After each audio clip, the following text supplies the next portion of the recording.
Good morning મિત્રો. આજની સવારની પ્રેમી સલામ. જય મસીહ કી.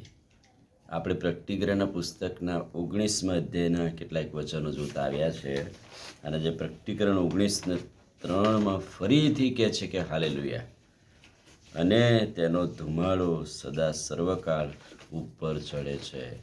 હાલેલુયાના નાદને પોકાર સાથે આ ધુમાડો ઉપર ચડવો એટલે શું? ધુમાડો એટલે સળગતું હોય ને એનો જે ધુમાડો નીકળે એ આકાશમાં પહોંચે.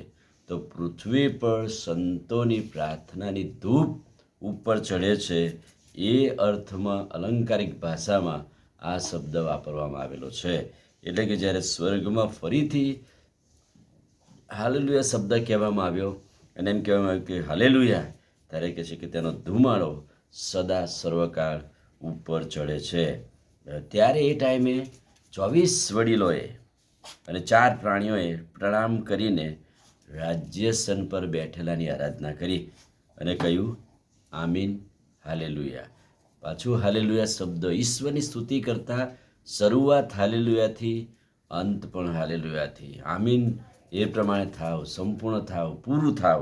અને એમ કહેવાય છે કે સ્વર્ગમાં પણ આ જ શબ્દ જોવાના, સાંભળવાના મળશે. હાલેલુયા, ઈશ્વરની સ્તુતિના આરાધના. સ્તુત્યાર્પણ ચડાવતી વખતે કે છે કે અંતરમાંથી, હૃદયમાંથી નીકળતો ભાવ અને એ શ્વાસ, એ ધુમાડો ઈશ્વર સુધી પહોંચે એ જરૂરી છે. ખાલી અમથોમથું નામ લેવું એમ નહીં, પણ હાલેલુયા અને ઈશ્વરની આરાધના અને સ્તુતિ એ સાચા અર્થમાં ધુમાડા સમાન છે અને એ પ્રાર્થનાનો ધૂપ ઉપર જાય છે. યશાયા 34:10 શું કહ્યું છે? યશાયા પ્રબોધક 34મો અધ્યાય અને 10મું વચન, રાત દિવસ કદી ન હોલવનાર તેનો ધુમાડો પેઢી દર પેઢી ઊંચે ચડશે. રાત દિવસ એ દીવો કે ધૂપ હોલવાતો નથી અને એનો જે ધુમાડો છે એ સદા સર્વકાળ પેઢી દર પેઢી ઉપર ચડે છે. અને તો આત્મિક દ્રષ્ટિએ આત્મિક દર્શાવતા લેખક અહીં લાક્ષણિક ભાષામાં આ વાત શબ્દ વાપરીને કહે છે કે એ ધુમાડો ઉપર ચડે છે. આકાશમાંની સ્તુતિની વાત, સ્વર્ગમાં પૃથ્વી પર આરાધના થાય, એ ધૂપ ઉપર ચડે.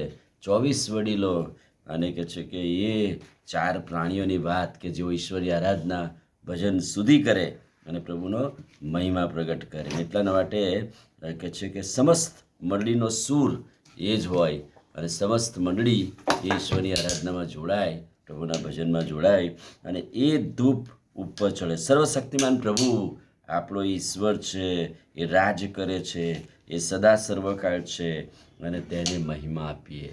આ ધૂપ છે, આ પ્રાર્થનાનો ધૂપ છે, આ ઈશ્વરની આરાધના છે. એટલે ઈશ્વર તથા માણસની વચ્ચેના સંબંધને જૂના કરારમાં જે તાજો કરવામાં આવે છે, અથવા તો જૂના કરારમાં અને નવા કરારમાં પણ એ સંબંધ શું છે? લગ્નનો સંબંધ બતાવવામાં આવેલો છે અને એની કન્યાને તૈયાર કરવામાં આવશે એવું લખ્યું છે.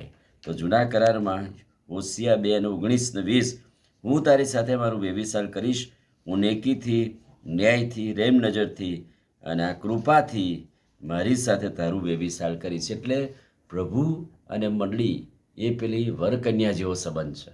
અને એટલે હવે આપણે એ જોવા માગીશું કે ઈશ્વર અને માણસ વચ્ચેનો જે સંબંધ છે એ પવિત્ર સંબંધ છે.